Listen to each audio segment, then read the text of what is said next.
Well, good morning to you all.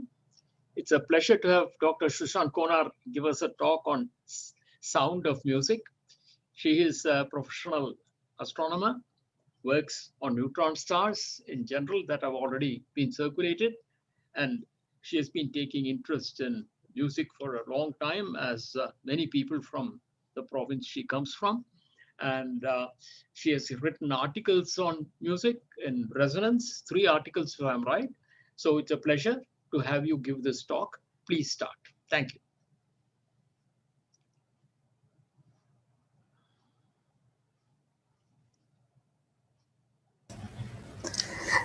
Thank you very much, Professor Mani, for the kind introduction.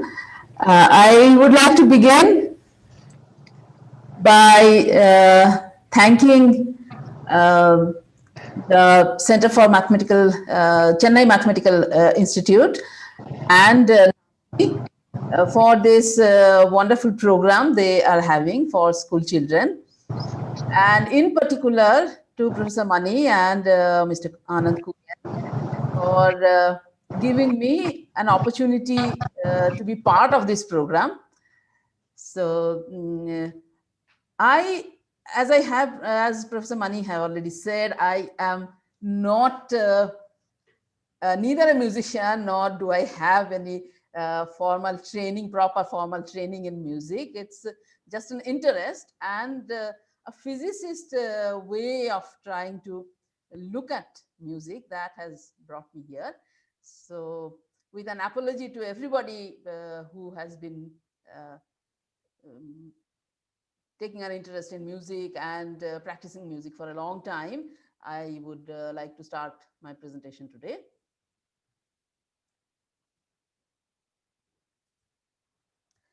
So the talk is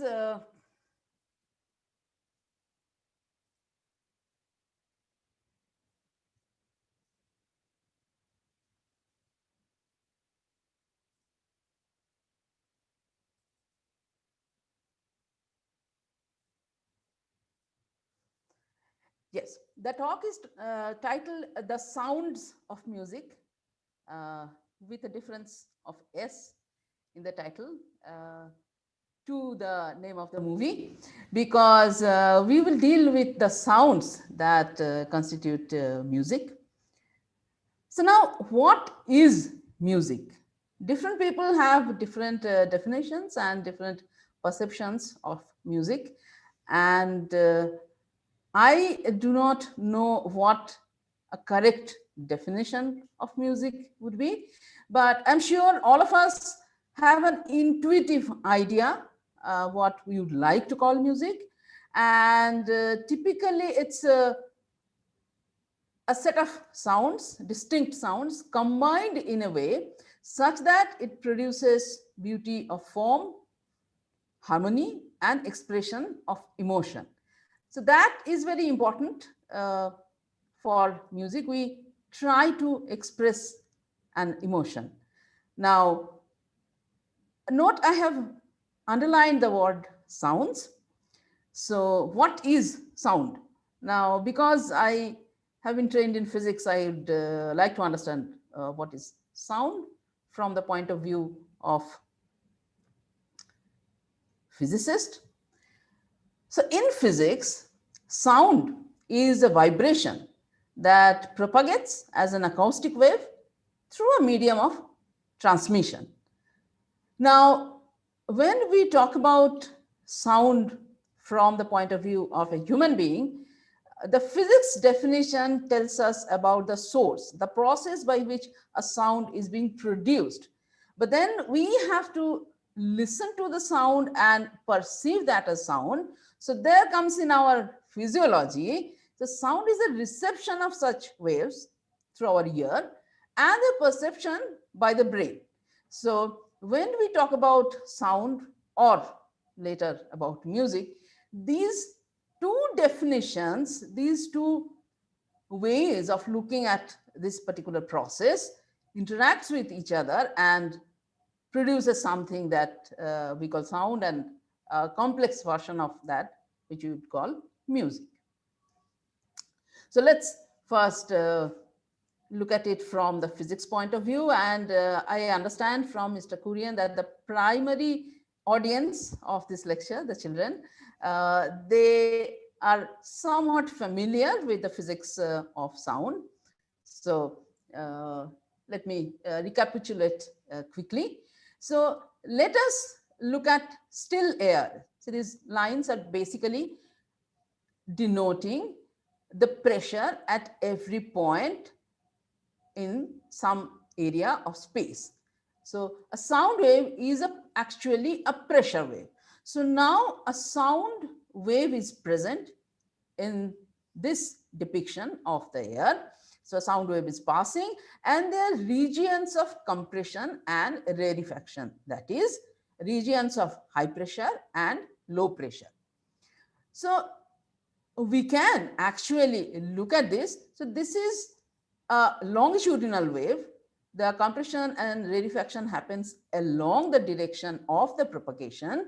So what we can try to do is we can try to represent it in a transverse way, the way we usually represent waves, which are transverse waves, is by looking at the relative compression and rarefaction relative to the normal still air.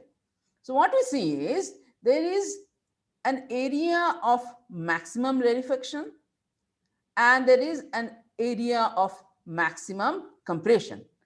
So therefore that gives you the maximum change compared to the still air, gives me what I call an amplitude of the wave, and the length scale over which it goes from one minimum to another minimum. Here a minimum corresponds to the maximum rarefaction, goes from one minimum to another minimum or one maximum to another maximum, is the wavelength of this wave. So now in physics, when you talk about a wave, what we talk about is its amplitude and its frequency or wavelength.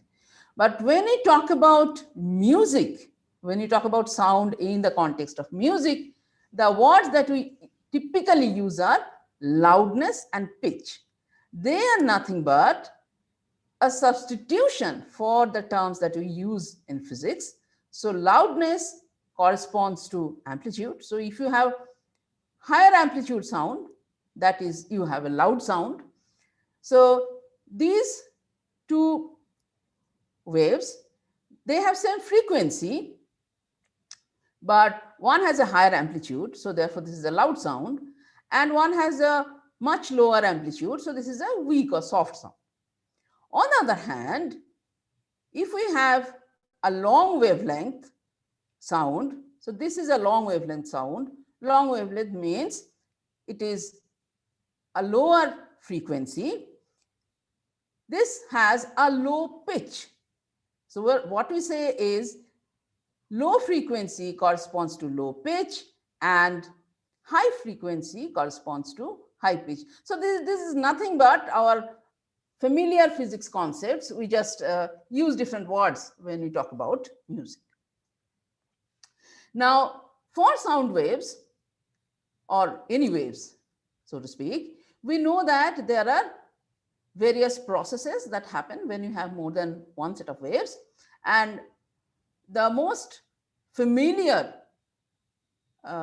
process that happens is interference. So let's do very simple waves and try to see what kind of interference we get from them. So consider two waves which are exactly the same. They are represented by a sine function, which is a function of both position given by x and time given by t. Lambda and nu are wavelength and frequency of wave. So these two waves, wave x and wave y, they are absolutely identical and they are also in phase. So what do they do if they are together at the same time? What we have is an addition of these two waves, and the resultant wave, we add f1 and f2, what we get is double the amplitude. So it remains the same, only the amplitude becomes the double. So this is a simple example of constructive interference. Now think of those two waves again, but now these two are 180 degrees out of phase. So when one is going through its maximum, the other is going through its minimum. And it is very obvious, if you add these two, what you're going to get is 0. So if you do the mathematics, that's what you get, because sine of theta plus pi is minus sine theta. So therefore, if I add these two, I get a 0. So these are two very simple and extreme examples of interference. In general, what we'll have is there are two sound waves, maybe slightly different in frequency, different in phase. What we get is some complex combination of these two. We would have regions of high intensity, that is high amplitude sound, regions of low intensity sound, and we'll get a combination of these two waves. Now, there are two very interesting kind of interference that happens that are important for music in particular. So let us look at them. First, we'll talk about standing waves. Why standing waves? Because you know, we use a lot of stringed instruments for music, for creating music. And those strings are usually tied at either two ends or maybe two ends and somewhere in between. So let us, for the moment, consider a piece of string tied at two ends. And we give it an excitation, and some wave is traveling in the string. Now what happens is, let us consider a wave which goes in this direction, which we'll call incident wave. It goes to this point where it is tied, and then the wave gets reflected and it starts coming back. So you have the same wave going in this direction and another coming in the opposite direction. So now what we have is, we have these two functions which represent these incident wave and the reflected wave, and a sum of these two gives us a function which is very interesting. What we see is the space dependent part, the x dependent part and the time dependent part, now they have separated out. They are no longer connected. They are two separate multiplicative factors. So for a given value of x, this is the amplitude which varies in time through this function. So now it is very clear, if this is the maximum amplitude of the wave at a particular position x, then for these values of x, when x is, let us say, minus lambda, when I say minus lambda, that means that the wave is moving in the different in the reverse direction. So when the value of x are these, then this function goes to 0. That means the amplitude of the wave for those positions are 0. We call them nodes. So for example, these points, at these points, the displacement is always 0. The amplitude of the wave is always 0. We call them node points. And when the value of x is this, we have the maximum amplitude, which are these points. We have maximum amplitude. So now what you see is, because of one incident wave and a reflected wave, we have a pattern which is stationary. This pattern is stationary, and this is what we call a standing wave. Much of our music is based on various types of standing waves which are generated or produced in our musical instruments. So now what can happen is, depending on the value of the n in the, depending on the value of x, whether the wavelength is such that it produces a pattern like this, or such that it produces many more nodes and antinodes, we would have different frequency and different wavelengths. So for example, we can have a wave which only has nodes at these two endpoints. So that is called the fundamental frequency of a string of length L, where lambda is twice the length of the string. And the frequency, let us call the frequency as some mu 0. Now, when it also produces another node in the middle, then the wavelength becomes half and its frequency is double the original frequency. So if this is what we call fundamental frequency, this is now we call the second harmonic. Then there is another one where we have 3 nodes, and that's the third harmonic, because the frequency is 3 times the fundamental, and so on and so forth. And people who are slightly familiar with music, they know that for a given instrument, let us say a piano or a veena or a harmonium or a flute, the timbre of the music, the characteristic of the music depends very much on the kind of harmonics that these instruments produce. So when you are playing a fundamental note, all instruments produce certain higher harmonics, and the content of different harmonics produced by different instruments give the difference in the tonal quality of a particular instrument. Now, the other interesting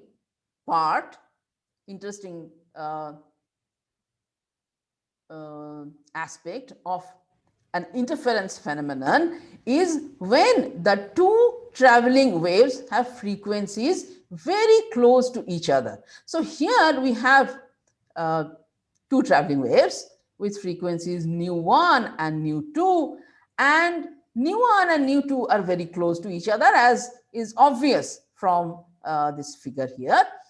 Now, when they interfere, they produce a pattern like this, which is a function which is a product of 2 harmonic functions. One has a frequency of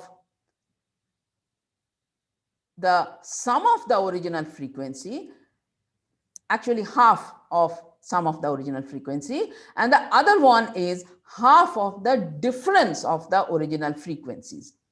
So what you see is we have something like a standing wave, but it is enveloped within another harmonic wave.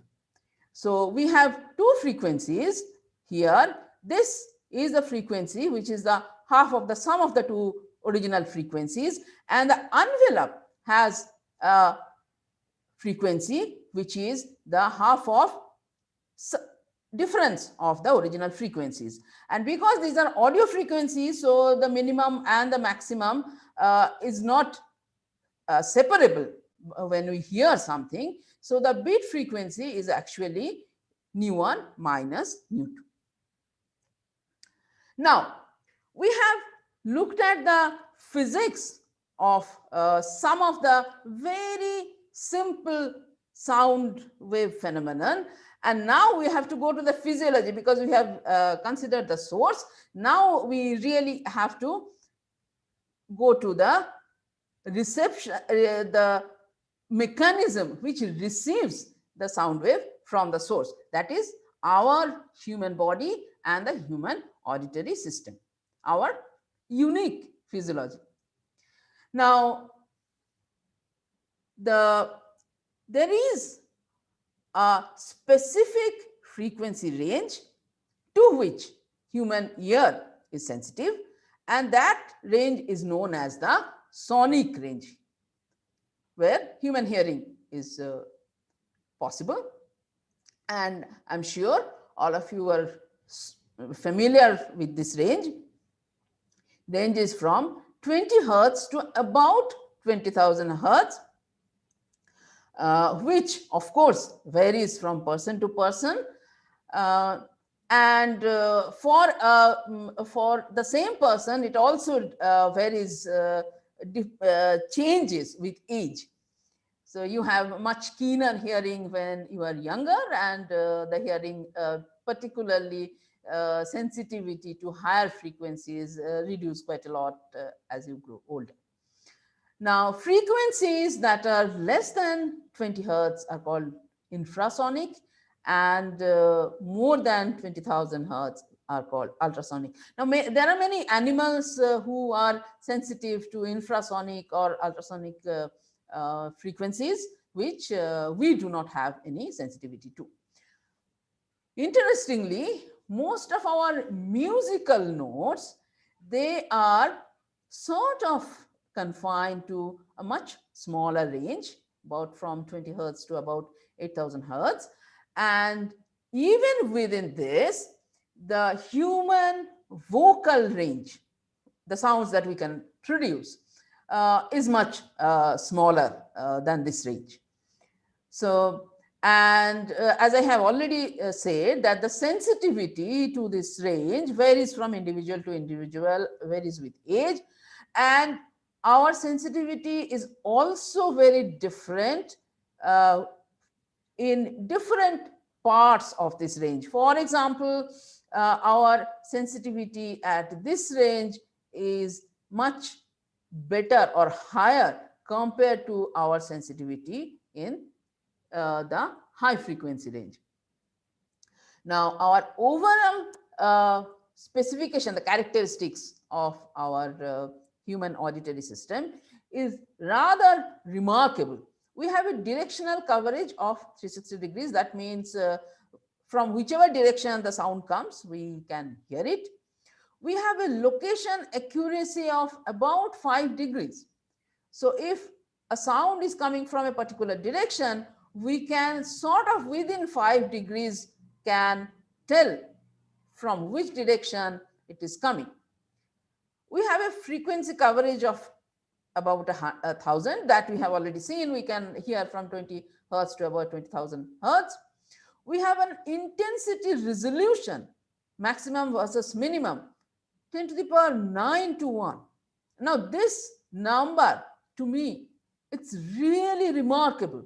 We can actually discern a pressure differential of this magnitude. So if the pressure changes by 1 part in 10 to the power 9, we can feel it. Not all of us, but people with keen hearing can discern this difference. So our human auditory system is really, really remarkable.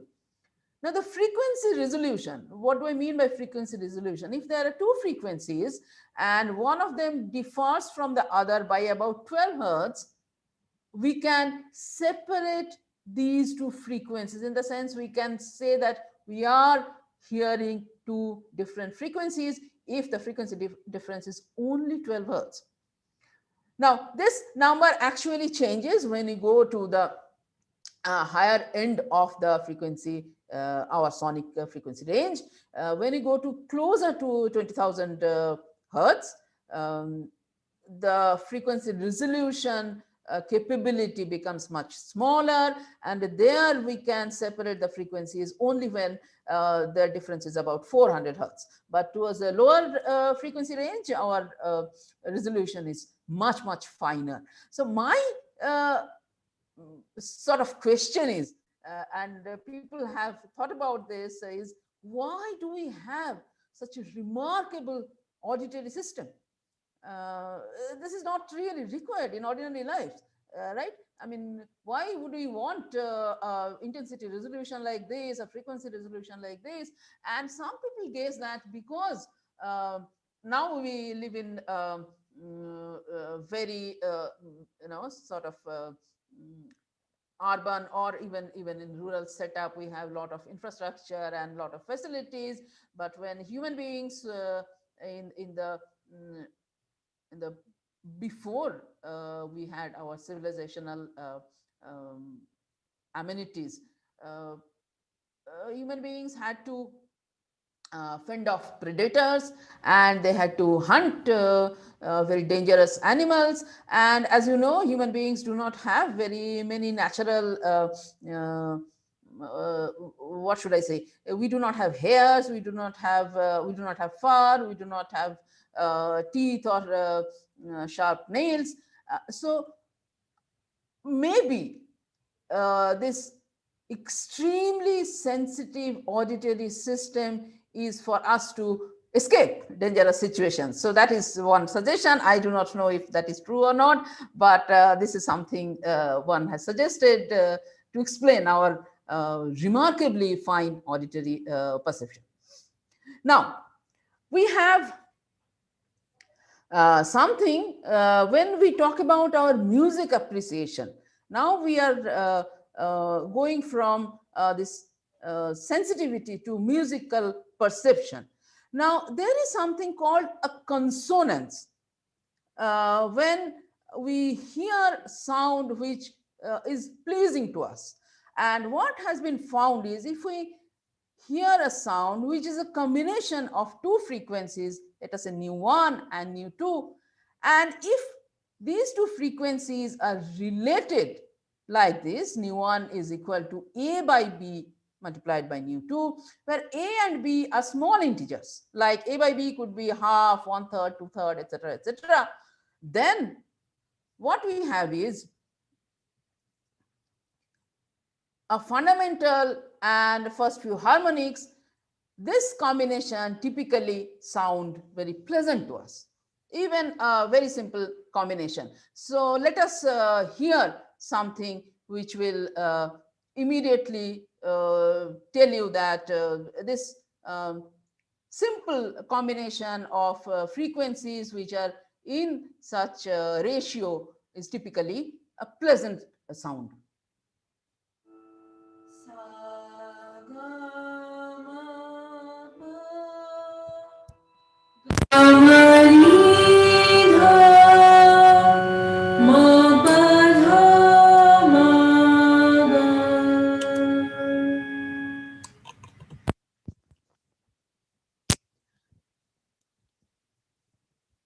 So we have heard a very simple example. Is just a combination of standard notes. It sounds pleasant. In contrast, we have something called dissonance, when two frequencies are related by very large integers. Now here I have shown only some example of reasonably large prime numbers, but they could be really huge numbers, through which, I'm sorry, this should have been C by D.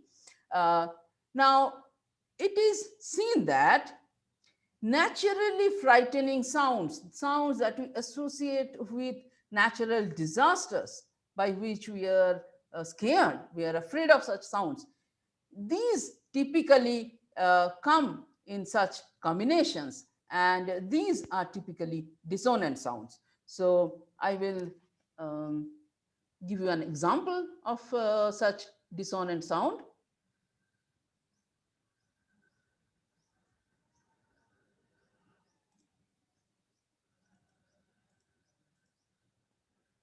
Let's hear the first one.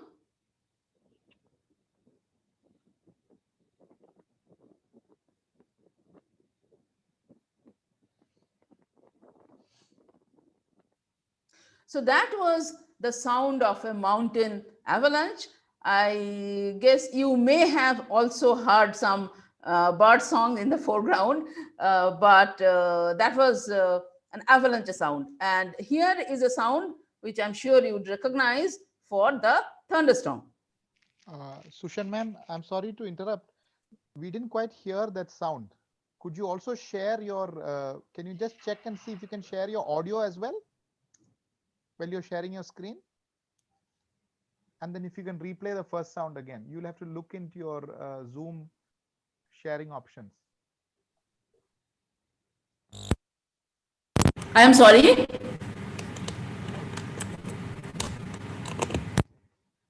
Was the sound not audible? No, the sound, we didn't hear any sound. Could you play that once more? Oh, okay, okay. Let me see.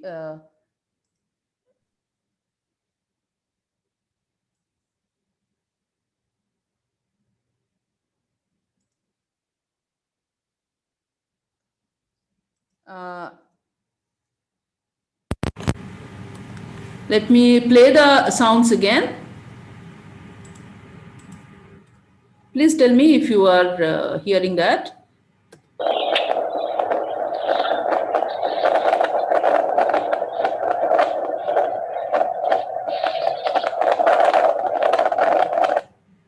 Did you hear the sound? Yeah, we could hear that. Okay, that was the avalanche sound. And here is the thunderstorm sound.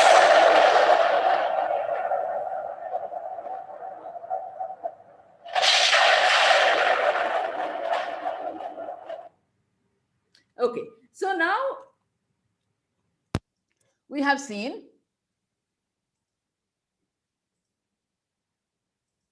what consonance and dissonance mean, and actually this consonance actually plays a very important part in our appreciation for music. Now, before I go into that, let us first consider the heptatonic scale. Now, why? Because I want to point out to a specific feature of our auditory appreciation. Now, people who are familiar with either Western or Indian music, they know that in Western music, we have something called an octave. You start from anywhere. Let us say we start from C. So C, D, E, F, G, A, B, and then we come back to C again. So C, D, E, F, G, A, B, and then the C of the higher octave starts. Or if you are familiar with the Indian system, so now you can, let us say you start with Sa from here. So Sa, Re, Ga, Ma, Pa, Dha, Ni, Sa. Now this Sa has a dot on top of it, signifying that it has gone to the next saptak. Now, octave and saptak basically refer to the same set. Octave means on the 8th step, you go back to the same note, and saptak means it's basically the 7 notes.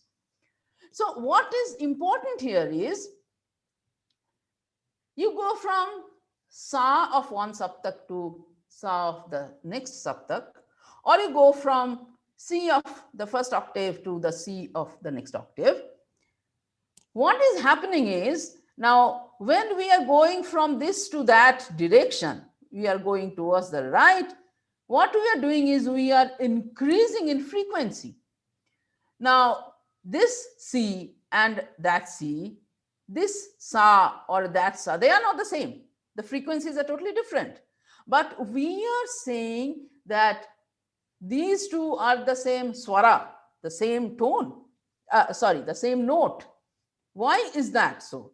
Why have we given them the same name and we are saying that they are the same swara or the same note? Because there is an intrinsic physiological aspect of our hearing that consider these two notes to be the same. They sound same to us. Okay, and that is one of the amazing features of our auditory system, that these two notes or these two notes and thereafter, they sound the same.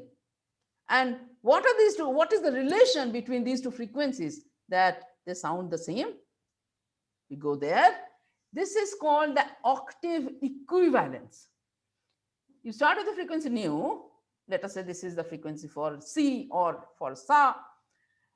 You double the frequency, you get back to the Sa or you get back to C. You double the frequency again, you have the 4 times nu. It's again Sa or Si, or it doesn't have to be Sa, it could be Re or Ga or anything. So you double the frequency, you quadruple the frequency. Every time you are going to a different octave, but you have the same swara. So this is called the octave equivalence. Now this is a very amazing physiological feature that we have. This is called octave equivalence. So this is called a pitch helix. As I said, in music, the frequency, higher frequency is usually called having a higher pitch.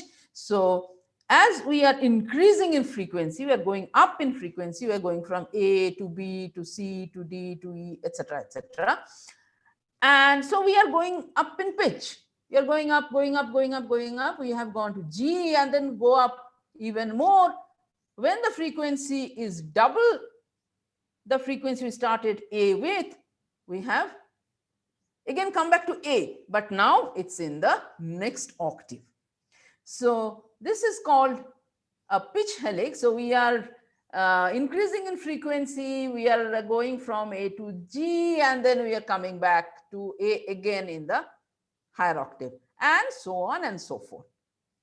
All right. So this is one very interesting feature of our human auditory system. And what we have is called a consonance of fifth, which is a combination of now physics and physiology. And I find this to be very, very interesting. Suppose we have 2 frequencies. Nu1 is some frequency. Nu2 is 3/2 of this first frequency. Okay. So now, as we have seen before, the beat frequency would be the difference between these two. So 3/2 of nu minus nu is half nu.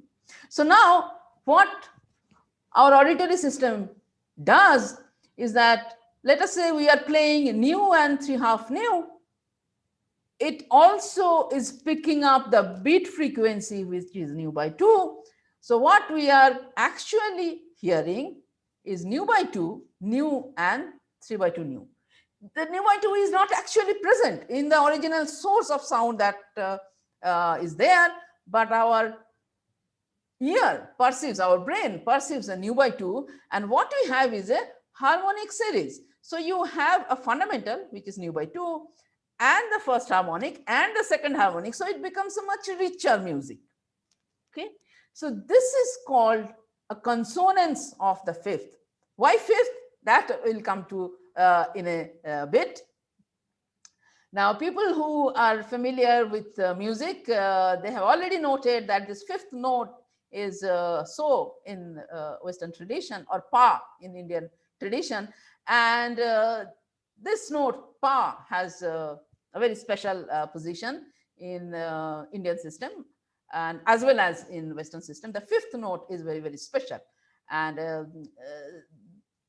it's called the consonance of fifth, and why it is the fifth note will come to in a minute. So these 2 features, the octave equivalence and the consonance of the fifth, these are 2 very important aspects of our human auditory perception that is actually at the basis of our musical structure. What is our musical structure? It is basically the musical scale, and these 2 factors have actually given us the musical scale, which we saw previously. This is the heptatonic scale. What Why heptatonic? Because it has 7 different specific notes. So how do we go to these 7 notes? From the octave equivalence and consonants of 5th. That's what we will see now. So the scales. Now this is called a monochord. Actually, it is understood that Pythagoras of the Pythagoras theorem, which we use, which we have been using in our school geometry for a very, very long time. Pythagoras was also behind the musical scale that we use today. Not only Pythagoras, there are many others who were instrumental in developing the scale, but Pythagoras was the first one who did a systematic study of our musical appreciation. So this monochord is a very simple instrument. What is known is that the frequency, the fundamental frequency of a string is related to its length. This is L. Through this formula, where T is the string tension, the tension in the string, and mu is the mass per unit string length. So if you are using one piece of string T and you have 2 pieces, 2 ends tied with a certain tension, you do not have to worry about the T and mu. All it depends is on the length. So the frequency is inversely proportional to 1 over L, which is obvious because L is proportional to the wavelength of the note that is being produced. So what Pythagoras did is very simple. So he took a structure like this. This is called a monochord.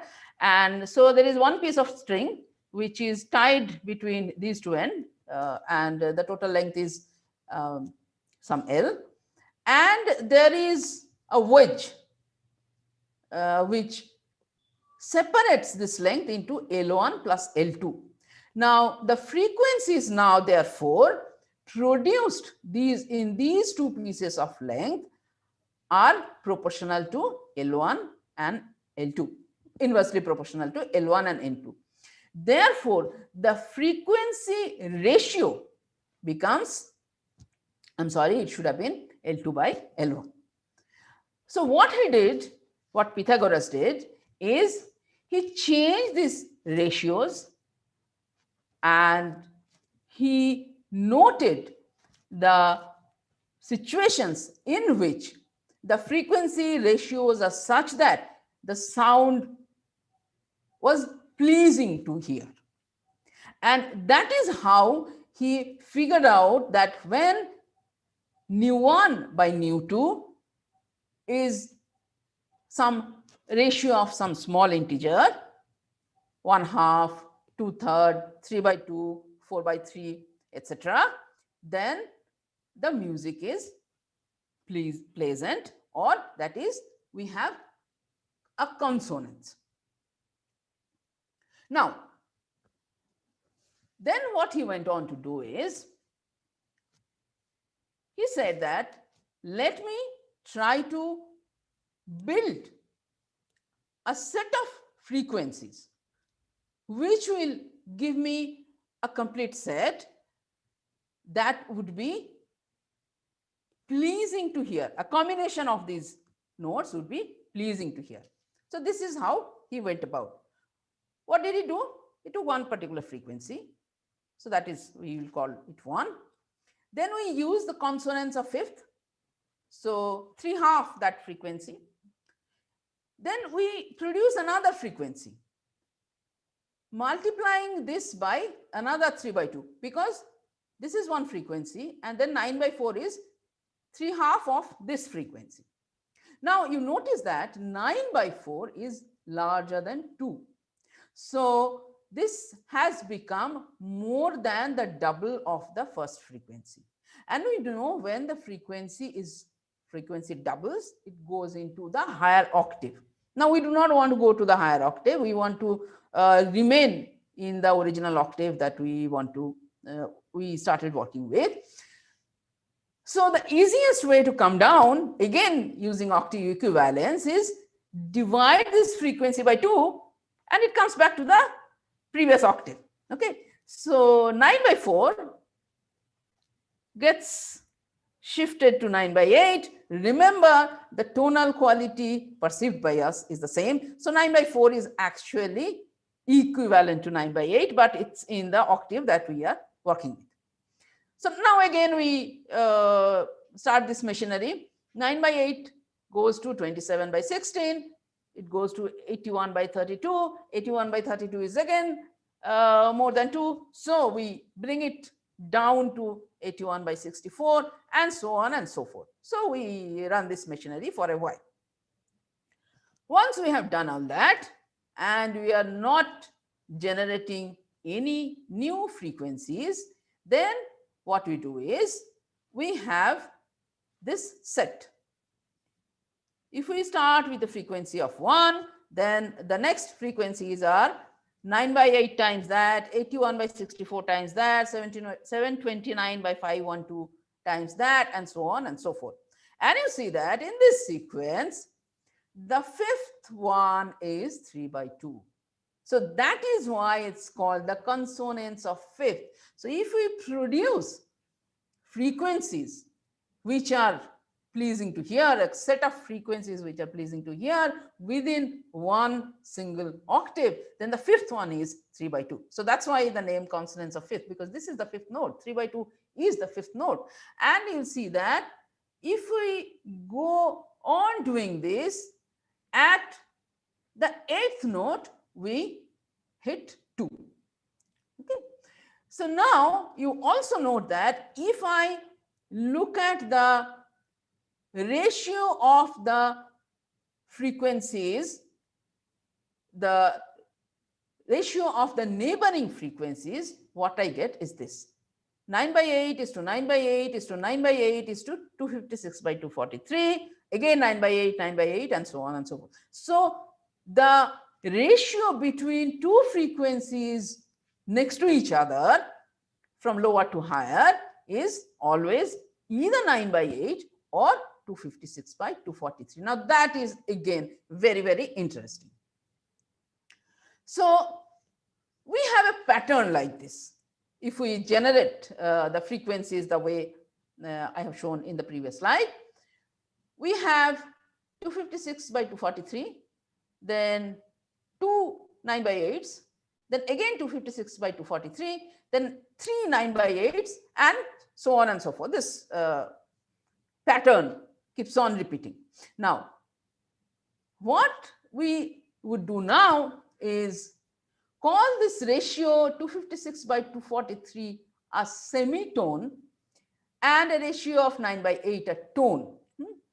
Why? Because 256/243 square is roughly 9/8. Not exactly, you will see that in the second place of decimal they differ, but roughly this is what is happening. Now, please remember, when you talk about musical frequencies, music is in the frequency space, it's a multiplicative process. Okay, so from one frequency to another, we are going by multiplying by something. So therefore, when we talk about a tone, meaning we are going from one particular frequency to another frequency, and then when we are saying semitone, semi roughly means half, it's not half in that sense, but it's the square root. So it's a multiplicative process. So therefore, we have a pattern which goes like this: S, TTS, TTTS, TTS, and so on and so forth. So now you can see that I can start with a particular frequency, and I can start anywhere of this pattern. It will repeat. No matter where we start, if I start from here or from there or from there, on the eighth note, I will come back to the double of the original. So that's not a problem. So therefore, I can start anywhere, and my pattern would be like this: TTS, TTTS, TS, TTT, ST, and so on and so forth. This is what we can do, is various combinations These are actually various different scales, different types of musical scales. And actually, all of these different combinations were in use at one point of time, though right now many of them are not used anymore. And the two scales which are primarily in use in Western music is the major scale and the minor scale, where the separation of frequencies is given by TTS, TTTS, and TS, TTS, TT, and so on. So these are two different scales, but all of them were used at one point or another. Now here to note one particular feature of Indian music is Indian Saptak is a major scale. It always is a major scale. So when you say sa, re, ga, ma, pa, dha, ni, it always goes along this line, TTS, TTTS. Okay, so Indian Saptak is a major scale and it is defined to be a major scale. And shortly we will see how that definition allows us to go from one raga to another raga, which is also very interesting. But this is what we have to remember, that Indian Saptak is a major scale, even though in Western tradition, many other scales are used. So now, many such scales have been in use, as I have said. We have said that we generated the scale from using the octave equivalence, which is there, and the consonants of the fifth, which is taking frequency and multiplying it repeatedly by 3 by 2. Now there is also something, this is called the major fifth, and then there is also some major third, which is multiplying the frequencies by 4/3. So repeatedly multiplying by 3 by 2 and by 4 by 3, and then you get various frequencies. So that is one scale which was generated, and so on and so forth. Now, what has happened is we are multiplying the frequencies by 3 by 2, and we are going from one octave to the next when the starting frequency doubles. Now, this is one interesting feature, that 3 by 2 to the power 12 is very close to 2. If you modulo 2. So 3 by 2 to the power 12 is 1.013 multiplied by 2 to the power 7. Now we know that because of octave equivalence, you divide by any power of 2 and that tonal quality is the same. So therefore 3 by 2 to the power 12 is actually about 1. So therefore there should be 12 steps around the circle of fifth. 12 equidistant steps. Now, whenever I say equidistance in the context of music, you have to remember they're multiplicatorily in equidistance. So they're basically logarithmically equidistant. So what we have in Western tradition is C, C sharp, D, D sharp, E. E is the fifth note. It doesn't have any variation, F, F sharp, and so on and so forth. So now this is how the modern scale is generated. It's called an equal tempered scale.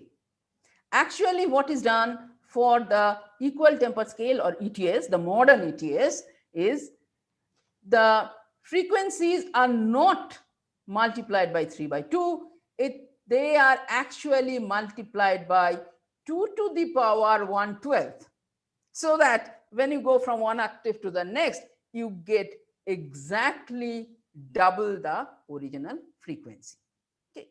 So now what you will see, that there is slight change, of course, because we are not going by 3 by 2, but we are going by the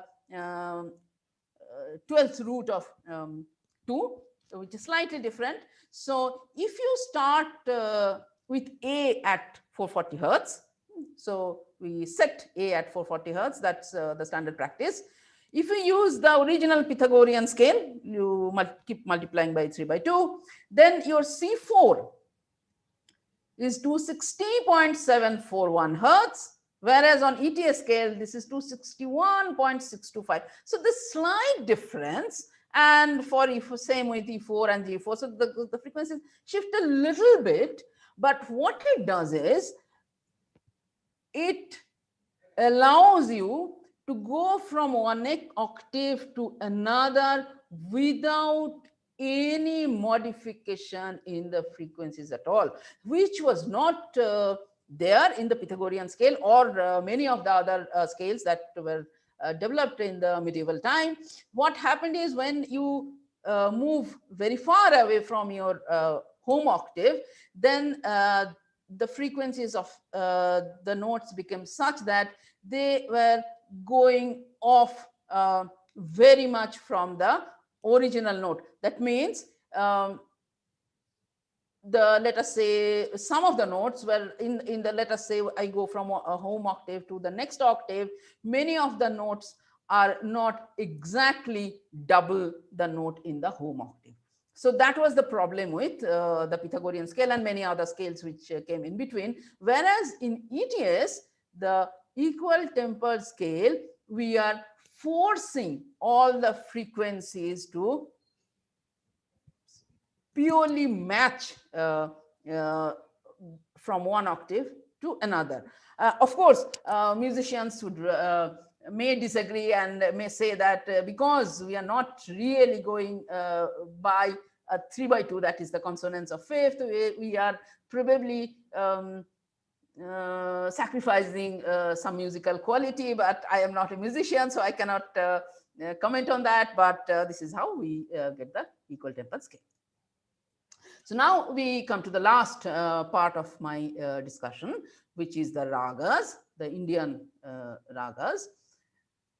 So as I have already said, ours is a major scale, and what we have is, we have sa, re, ga, ma, pa, dha, ni, and then the in the next octave. So what we do in Indian ragas is, we have this concept of 12 notes.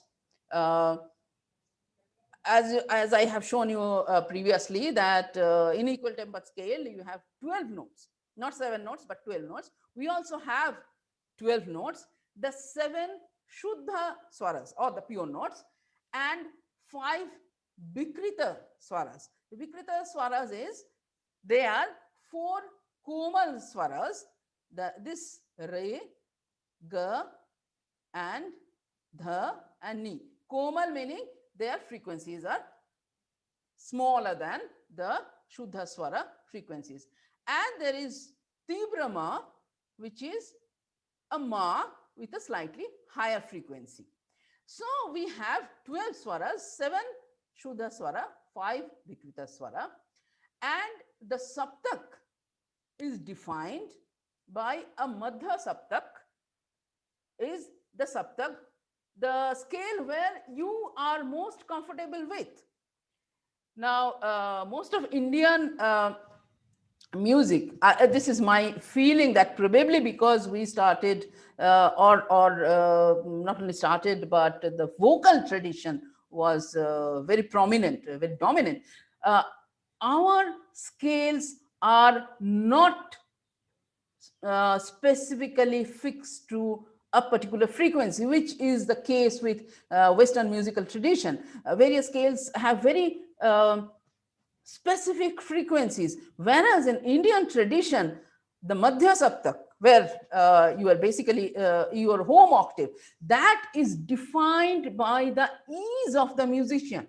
Particularly for vocal musicians, they can sing wherever they are feeling comfortable, and the octave below that is called Mandra Saptak, which is lower frequency, and the octave above that is called tar saptak, which is at higher frequency, and of course the octave even above would be called atitar, or even below is atimandra, and so on and so forth. So the madhya saptak, the home octave, is defined by the comfort of the singer. And so how the ragas are defined? The ragas are actually a prescription for a particular mood of a particular time, or what have you. So the prescription says, now this saptak, or in India, in Western tradition, these are called scales. Now, what is a scale? It comes from the Latin word scala, that's a staircase. So you are in frequency space, you are going up and down, and we use similar words when we talk about Indian classical music. We call arohana. So when you are going up in frequency, it's arohana. When you are coming down, it's called avarohana. So the way a raga is defined is you have these 12 swaras. So you pick any 7 or 6 or 5 swaras for arohana, and you pick another 7 or 6 or 5 swaras for avarohana, and that entire prescription gives you sets you up for the raga. Now, not every, so therefore you would say that, okay, fine, we have 12 swaras. I'll take either 7 or 6 or 5 going up. You'll take another 7 or 6 or 5 coming down, and we have all these combinations, and that will give me all the ragas. Now, not every combination is used. Why? Because you will see that musicians have seen that all combinations do not sound very pleasant. Why? Because the beat frequencies they are producing, maybe that is not very pleasant to hear. Now, what we have seen is some of the very popular ragas in Hindustani tradition, Yaman, Purbi, and Todi. Now, these 3 ragas, they use Tibra Ma, so the higher frequency of Ma, and the use of Pa becomes much lesser. So obviously there is some problem. There must be some problem where using both Ma and Pa, which are next to each other, produces, maybe perhaps they produce some beats which is not very pleasant to hear. So various combinations can be produced, but all combinations are not used. So this is what I have shown is the Hindustani way of looking at the swaras. However, we originally did not have 12 swaras, but 22 swaras, which are still used in the Carnatic tradition. So now we have all these large number of swaras, and this is a Shruti, the Carnatic, in the Carnatic tradition, and you will see that there are many more swaras in between the swaras of the Hindustani tradition.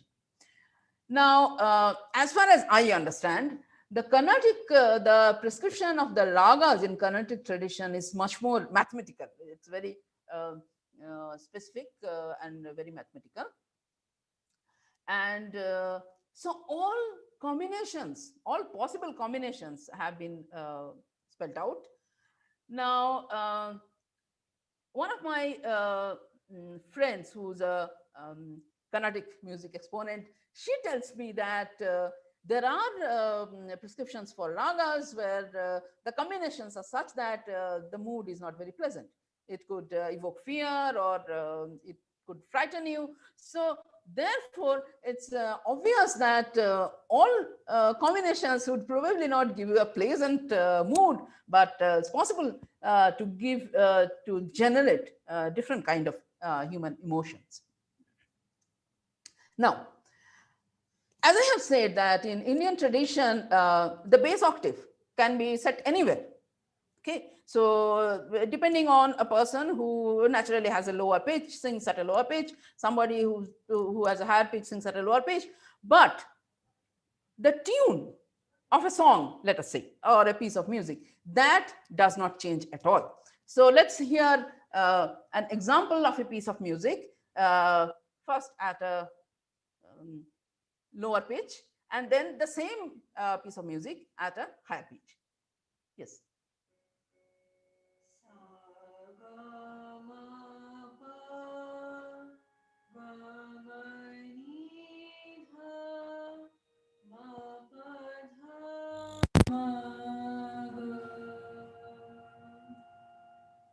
Now at a high pitch. So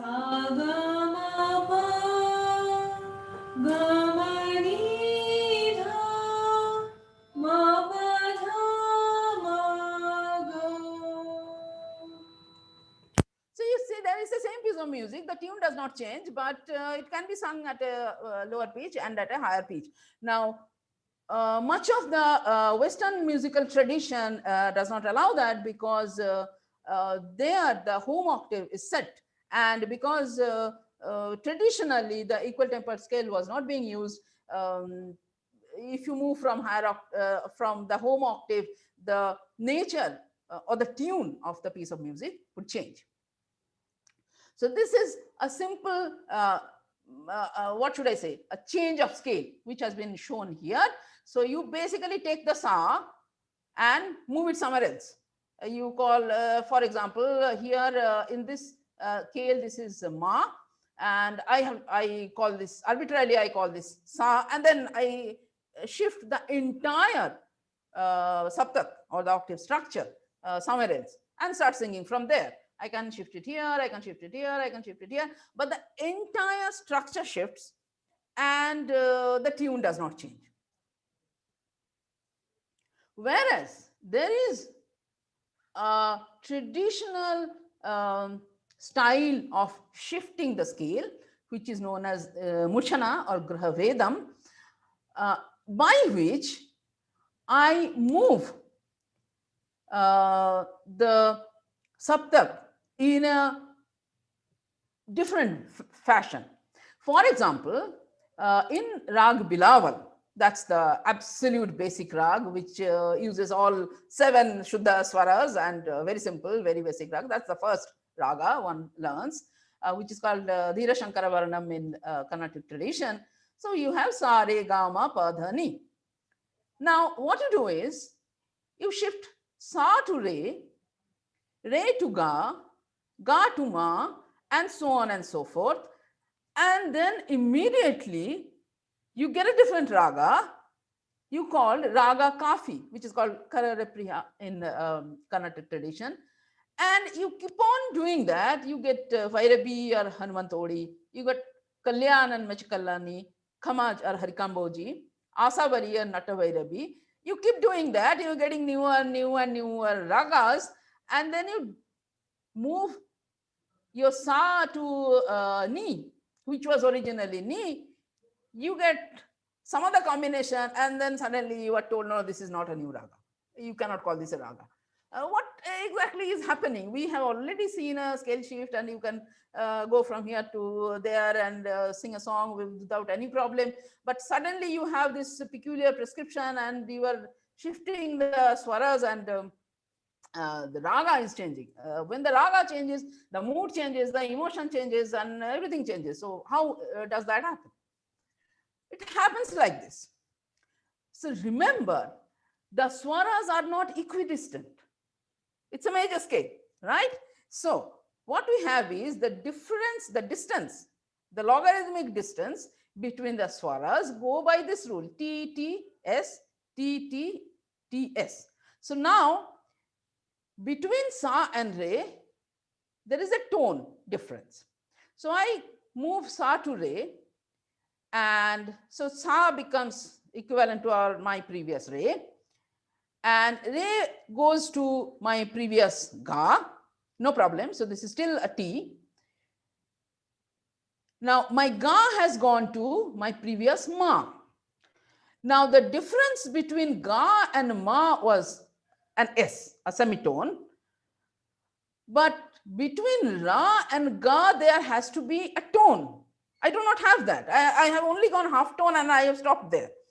Now, what is there at the half tone distance from re is the komal ga, the lower frequency version of ga.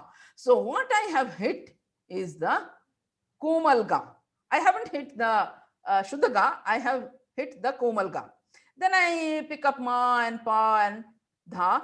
And once again, I encounter this problem when I shift the knee, and I have, instead of hitting the shuddha knee, I have hit the komal knee.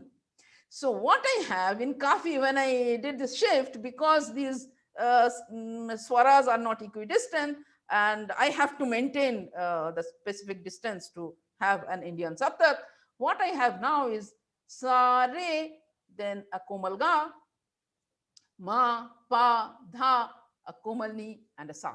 So this has changed my bilawal to Kafi. So let's hear how they change. So first the Arohan and Avrohan of bilawal.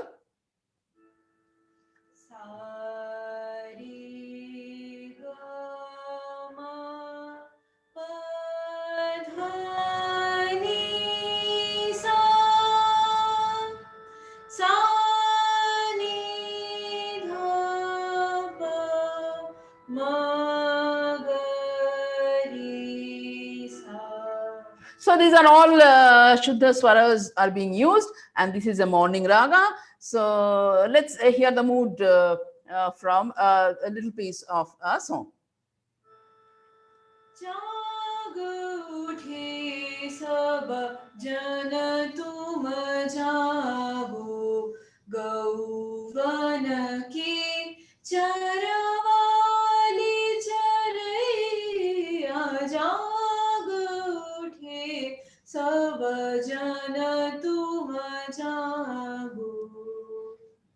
And now we have shifted by one place, and we have hit Kafi. And let us hear the Arohan and Avarohan in Kafi.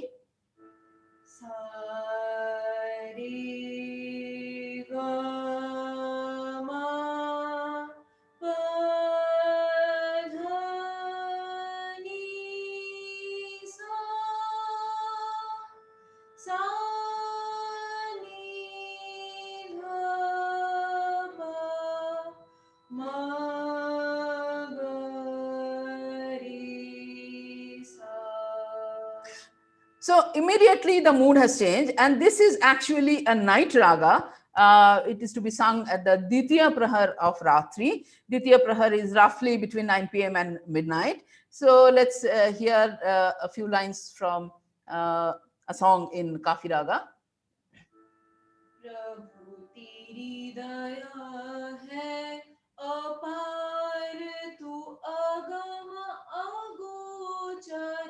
Avikala chara chara sakala ko tu adhar patitana ko udhar prabhu teri daya hai apar tu agama.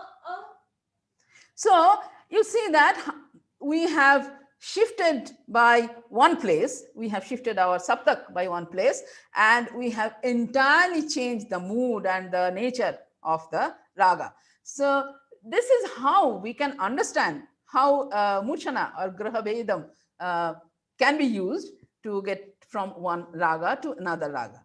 So finally, here is this table.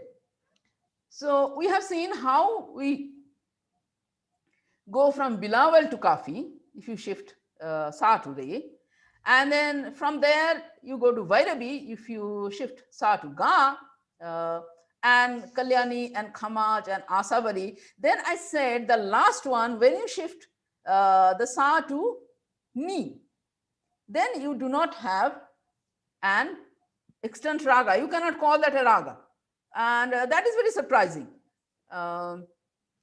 So let us examine this, why this is happening. Why cannot we call it a raga? As we have seen, the swaras are not equidistant. So therefore, if I shift the sa to place and corresponding swaras to the next ones, this shift does not map a saptak to another saptak. It maps to saptak to another, a non-saptak, let us say. And this non-saptak is actually a saptak with some of the swaras replaced by their corresponding vikrita swaras. So this is a saptak, but not with Shuddha swaras anymore, but some of the swaras have been changed to vikrita swaras. Now the last shift, where sa has been shifted to ni. So this was the original ni, and I have shifted the sa there. What happens is it shifts the pa. It shifts pa to tibra ma, and the original pa is lost. Now you see that every time all this shift, we have got a pa. Okay, so there is pa, there is pa, there is pa, there is pa, there is pa, and here we do not have a pa, instead we have a tibrama. Now, because pa, that the fifth note, which is called pancham in the Indian tradition, this is called an atal swara. So this cannot be moved. It's like sa. It cannot be moved at all. This is the atal swara. So if you have moved pa to something else, then you are not in a proper saptak anymore. So that is a change you are not allowed to do. You are allowed to do, but you cannot call it an extant raga in the Indian tradition. So that's why this shift is not allowed. So this is something we would not call a raga, because it has moved the atal swara to something. Atal, it's called atal or achal, which doesn't move. Okay, so you have moved which cannot be moved. So therefore, this is not a raga. So this is some of the basic underlying structures of our musical tradition, and you see that everything basically comes from the specific characteristic of our music appreciation. It comes from the fact that there is an octave equivalence, the fact that frequencies with small integer ratios sound pleasant to us. It comes from the fact that something like a circle of fifth gives us a very interesting harmonic combination, harmonic series that is very pleasant to us. So all that is at the basis of our music appreciation, and the huge musical heritage that we have both in the Western tradition and in the Indian tradition is based on very simple laws of physics and the unique characteristics of our auditory perception. And where do we go from here?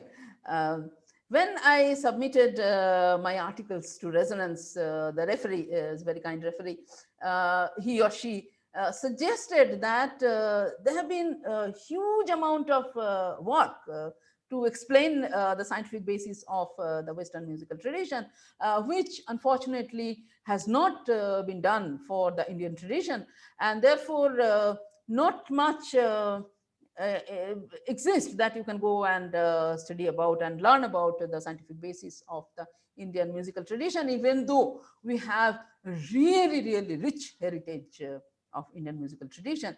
So young people who are listening to this talk, I'm hoping that some of you one day would go ahead and work on the scientific basis of our musical tradition, and we will have new directions coming up from that.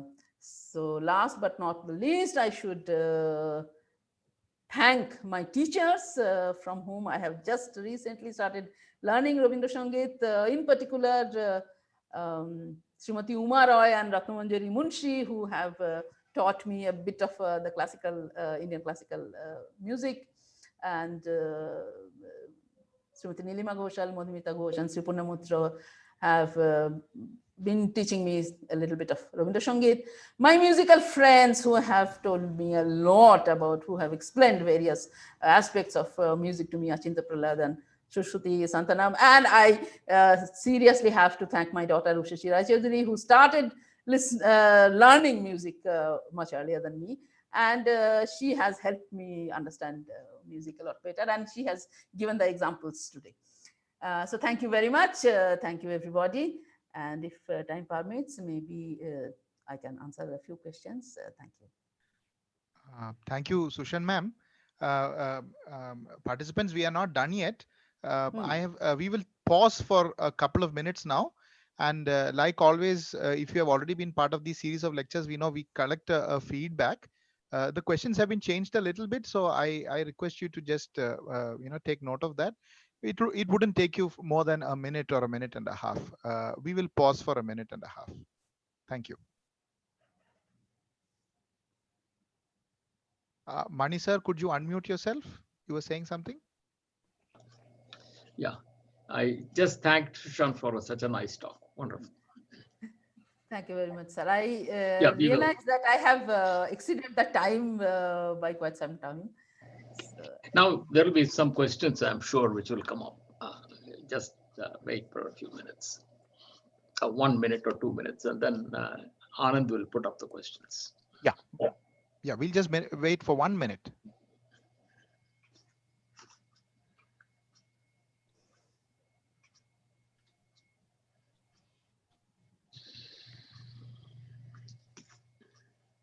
There is a Google form that has been pasted on the chat box.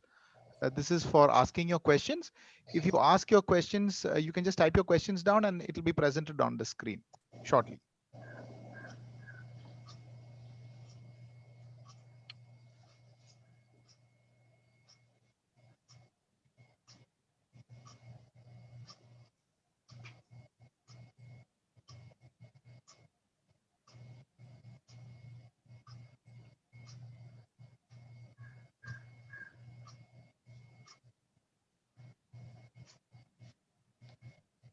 Sushan ma'am, if you can see the questions, go ahead and answer them. Yeah, said the equally tempered scale, and no, of course, equal tempered scale was not discovered by Pythagoras. As I have said, Pythagoras was actually the scale that Pythagoras built up is actually a much more primitive version of the scale that I have talked about, which can be built up using the consonants of the fifth. So he had a much primitive form of that, and octave equivalence was definitely used by him, but he didn't discover the equally tempered scale. This is a completely modern constant. Are there any other famous historical? Eratosthenes actually has been very important, and of course, in the medieval time, all the musicians that we hear about, starting from Bach and Beethoven and Mozart, actually in the earlier era. So they had been developing all the scales that I said that some of the scales are not in use anymore. So they have developed various musical scales, experimented with very many different musical scales, which I did not talk about. Yes.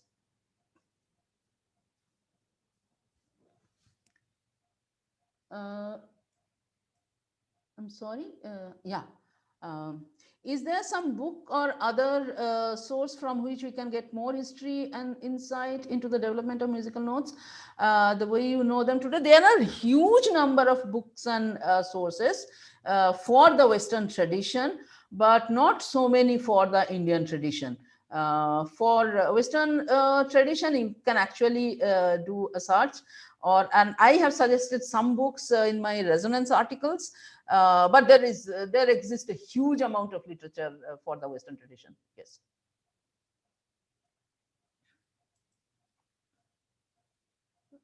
Is there any other question?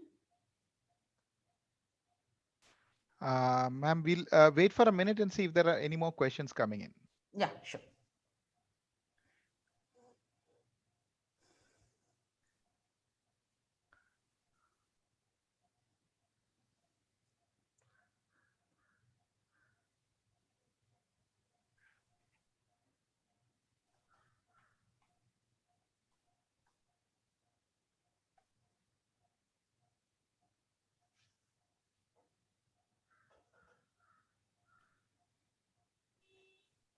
Ma'am, there's a question now. Yeah. Can you understand physics by music? I perhaps do not understand the question very well. All I can say is we have been trying to understand music from the physics. I probably have not understood the question number 4. Fifth question: when you combine two musical sounds. No, I do not understand this question. So when we combine two musical sounds, or let us say we combine two notes, then as I have shown in the earlier part of my talk, you produce a combination of these two original frequencies, and you produce a combined sound, which is a product of which has two specific frequencies. One is the sum of the original frequencies, and one is the difference of the original frequencies. And that's how we perceive when you sound two musical sounds which are close to each other. This is how we perceive them. I am talking about two pure musical notes, of course. If you, on the other hand, if you hear two pieces of music on one top of another, that's cacophony, as we all know.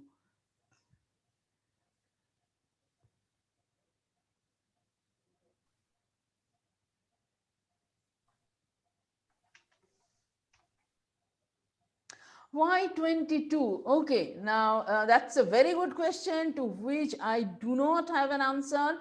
That is one area in which one should actually work. There is some logic which is somewhat difficult to understand. Why 22? And at present time, my Carnatic exponent friends are telling me that now people think that there are infinite Shrutis. Now, for the 22, let me mention that as you can guess, that in a when you are going from one swara to another swara, you must be able to differentiate one frequency from another. And as I have said, that we have some limitation on differentiating two frequencies which are nearby. And in the ordinary saptak that sort of generally people are comfortable with, if you have 22 shrutis in one saptak, then it stretches your auditory sensitivity to the maximum. If you make it much more, let us say we make it 50, then you would not be able to separate the frequencies. Okay, so the two nearby frequencies would sound the same to you.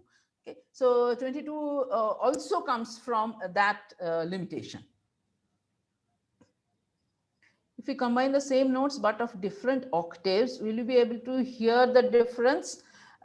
Okay, so you can actually try to do this experiment. Let us say you sing a sa in this octave, and you sing the sa in the next octave, that is sa and the higher sa, and see what you hear. You do hear a difference. Of course, you hear a difference, but the tonal quality remains the same. Yes.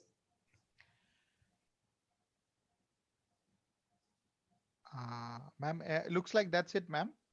Okay. So I think the questions have. I'll see if anything else comes through. I'll push that in. Well, yes.